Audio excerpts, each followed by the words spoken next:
ठीक है, चलिए अगर स्टार्ट करते हैं हम लोग आज का सेकंड टाइप पर बात करते हैं। पहला टाइप तो बहुत सिंपल था, आधा टाइम नहीं लगता होगा आपको बनाने में। टाइप नंबर 2 पर आइए।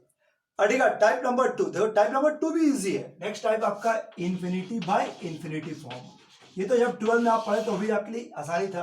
इन्फिनिटी बाय इन्फिनिटी फॉर्म में क्या रूल था कि न्यूमरेटर और डेनोमिनेटर में जो है एक्स का सबसे मैक्सिमम पावर रहेगा, उसको उस एक्स के ऊपर मैक्सिमम पावर रखते हुए सारे टर्म को उससे डिवाइड कीजिए। कैंसिल द पॉसिबल फैक्टर और देन अप्लाई द लिमिट्स। अड़ेगा कैंसिल द पॉसिबल फैक्टर और देन अप्लाई द लिमिट्स। अब यही चीज हम कंप्यूटर सेक्शन में बनाएंगे तो वहां पर वो 2 मिनट में बनता था, जब हमको आधा मिनट चाहिए। तो प्रोसेस क्या रहेगा, सिंपल इतना ही ध्यान रखना कि न्यूमरेटर डेनोमिनेटर इस तरह का फॉर्मेट रहेगा। न्यूमरेटर और डेनोमिनेटर में वेरिएबल का पावर को ध्यान देना। अगर एक्स का पावर मान एम और एन, अब इस पर डिपेंड करता है। अगर न्यूमरेटर का डिग्री ज्यादा तो आंसर इन्फिनिटी, डेनोमिनेटर का ज्यादा तो जीरो, और दोनों बराबर तो कोफिशिएंट का रेशियो। न्यूमरेटर में ज्यादा तो इन्फिनिटी, डेनोमिनेटर में ज्यादा तो जीरो, और अगर दोनों बराबर हो गया तो this is A by B. बोलो आप ये समझ में आता है? न्यूमरेटर का ज्यादा तो इन्फिनिटी, डेनोमिनेटर में ज्यादा तो जीरो, और बराबर हो गया तो this is x maximum power के कोफिशिएंट का रेशियो ए बाई बी। ठीक बात। तुम देखो मैं बोर्ड पर 3-4 सवाल लगाए, पर 3 मिनट बहुत है इस सवाल के। बताओ इसमें इसका आंसर क्या होगा, खुद से देखो, तुम लोग भी जरूरत नहीं पड़ेगा, खुद से देखो। मैक्सिमम पावर कितना, ऊपर 4 नीचे 3 है, यानी ऊपर का डिग्री ज्यादा, आंसर इज इन्फिनिटी। इसमें बता पावर 10 है तो क्या फर्क नहीं पड़ता है, एक से मैक्सिमम पावर 10, कोफिशिएंट कितना आएगा 1 ना आएगा। इसमें भी 10 ऊपर दोनों में सेम हो गया। कोफिशिएंट रेशियो बताओ, इसका कोफिशिएंट 1, इसको भी तोड़ा तो कोफिशिएंट 1, तो ऊपर में हो गया 1 + 1 और नीचे 1 + 1, आंसर इज 1। अब तीसरा क्वेश्चन में क्या दिया हुआ है, ध्यान से, न्यूमरेटर का डिग्री। देखो यहां पर आंसर दिया हुआ है 0 कि नहीं, इसका लिमिटिंग वैल्यू क्या आ रहा है 0, और कहता है ए और बी का मान निकाल दीजिए। अब अपने आप को समझाओ कि इन्फिनिटी बाय इन्फिनिटी फॉर्म है और आंसर 0 आ रहा है, ये तभी ना संभव है जब डेनोमिनेटर का डिग्री ज्यादा हो। जब डेनोमिनेटर का डिग्री ज्यादा हो, अभी तो देखने में बड़ा न्यूमरेटर का लग रहा है, लेकिन डेनोमिनेटर का ज्यादा हो, डेनोमिनेटर में कितना है मैक्सिमम 1, यानी न्यूमरेटर में 1 भी नहीं रहना चाहिए। न्यूमरेटर का जो डिग्री है वो 1 से भी कम होना चाहिए। 1 से कम मतलब 0, मतलब एक्स का टर्म ही नहीं रहे, बस यही तेरा सोच काफी है। ये ना रहे इसके लिए क्या जरूरत है, ये वाला 0 हो जाए, ये वाला 0 हो जाए, ये वाला 0 हो जाए और ये वाला 0 हो जाए। बताओ ये वाला 0 होने के लिए क्या जरूरत है कि कोफिशिएंट का मान है 0, यानी a - 3 बराबर 0, a का मान कितना हो गया 3, और ये वाला 0 होने के लिए क्या जरूरत है कि a बराबर 2b। अगर a का मान 3 तो क्या b का मान निकाल सकते हैं, b बराबर 3/2। एकदम छोटा सा चीज था, छोटा सा ऑब्जेक्टिव है, तो इसको बना लो। ठीक है, बताओ इस क्वेश्चन में इसका लिमिटिंग वैल्यू 2 दिया हुआ है तो क्वेश्चन कर रहा है ए और बी का मान निकालिए। इसका लिमिटिंग वैल्यू 2 दिया हुआ है तो क्वेश्चन कर रहा है ए और बी का मान निकालिए। अपने आप को समझाओ, लिमिटिंग वैल्यू 2, देखते हैं न्यूमरेटर का डिग्री ज्यादा, डेनोमिनेटर डिग्री के बराबर, किस क्या हो सकता है। अगर न्यूमरेटर ज्यादा रहता तो इन्फिनिटी आता, मतलब न्यूमरेटर ज्यादा नहीं है। डेनोमिनेटर ज्यादा रहता तो 0 आता, वो भी नहीं है, मतलब ना न्यूमरेटर ज्यादा है ना डेनोमिनेटर ज्यादा है, मतलब दोनों क्या है बराबर, दोनों मस्ट बी इक्वल। तो नीचे एक्स स्क्वायर ऊपर भी एक्स स्क्वायर होना चाहिए, यानी ये वाला मस्ट बी 0। सो तुरंत इसका फायदा मिला, 2a - 1 बराबर 0। सो a का वैल्यू तो यहीं से निकल गया। अब ये वाला है, अब ये दोनों का रेशियो देखो, अब दोनों बराबर हो गया ना, उसका रेशियो, तो रेशियो कितना है a + b/4, और that should be equal to result 2। So क्या आप a का मान बैठा के आप b निकाल सकते हैं, a + b बराबर 8, a का मान हो गया 1/2, b बराबर 8, सो b बराबर कितना हो गया 7.5, यानी कि 15/2। This is the final answer. बोलो यहाँ तक बात ठीक है? तो यही इसका कंसेप्ट, ऐसा कंसेप्ट हम बहुत ही सीधा टाइप है। ठीक, बस 2 छोटे टाइप कवर करने की कोशिश किए हैं आज, लेकिन आप आसानी से इसको ग्रिप कर सकते। लो एक दो बना के देखो क्या रहा, limit x tends to infinity, this is x² + 1/x + 1, और ये रिजल्ट रहा दिस इज ax - b बराबर 0। तो क्वेश्चन कर रहा है a और b का मान निकाल लीजिए, a और b का मान निकाल लीजिए।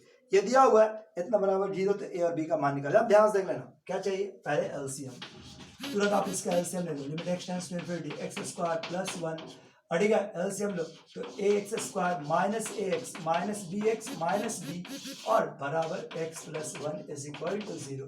ठीक बात। So limit x tends to infinity, क्या आ जाएगा x² यहाँ भी है, x² यहाँ भी है, कलेक्ट करो, x² common 1 - a, this is ax, x common, this is a plus B, और ये हो गया 1 माइनस बी और डिवाइड में x plus 1 is equal to 0। याद रखो गया। अब तो वही क्वेश्चन हो गया जी। अब इसके बाद तो वही क्वेश्चन हो गया पूरा पूरा। अरे बस इसके बाद अगर गौर से देखो तो इसके बाद क्या होगा, वही क्वेश्चन। अब यहाँ पर 0 आया हुआ है। अब बताओ 0 आने का क्या मतलब कि न्यूमरेटर का डिग्री कम, न्यूमरेटर का डिग्री कम, ठीक है। डेनोमिनेटर कितना है 1, 1 से भी कम क्या रहेगा 0, मतलब ना एक्स स्क्वायर रहेगा ना एक्स का टर्म रहेगा, तो तुरंत इसका फायदा 1 माइनस ए बराबर 0 और ए प्लस बी बराबर 0। क्या आप इसके मदद से ए और बी निकाल सकते हैं ना, तो ए और बी निकालिए। ऐसा ऐसा क्वेश्चन है, ऐसा थोड़ा इजी टाइप है बनाना।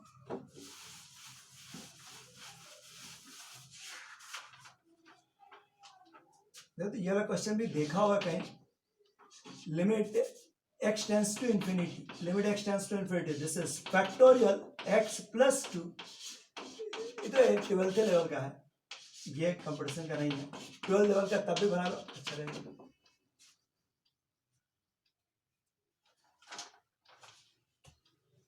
ये 12th लेवल का है। तुम्हारे पास क्या है, फैक्टोरियल खेल है।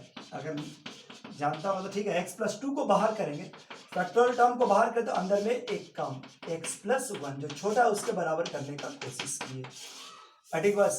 और ये वाला वैल्यूज क्या होगा, x प्लस 2 बाहर, दिस इज x प्लस 1 और x प्लस 1, ठीक है बस x प्लस 2। अब बताओ ऊपर से क्या आप फैक्टोरियल कॉमन ले सकते हैं, ऊपर से आपका factorial x plus 1 common, this is x plus 2 plus 1, और ये आपका x प्लस 1 कॉमन, जैसे x प्लस 2 माइनस 1, ये और ये कैंसिल, क्या आ गया, ठीक बस। सो ऊपर में अब क्वेश्चन तैयार हुआ यहाँ से, limit x tends to infinity, जैसे x प्लस 3 और x माइनस x प्लस 1। अब तो बच्चा लेवल क्वेश्चन है, कोफिशिएंट रेशियो 1 और आंसर, ठीक बस। तो क्वेश्चन वैसे दमदार नहीं रहेगा, सीधा सीधा क्वेश्चन से।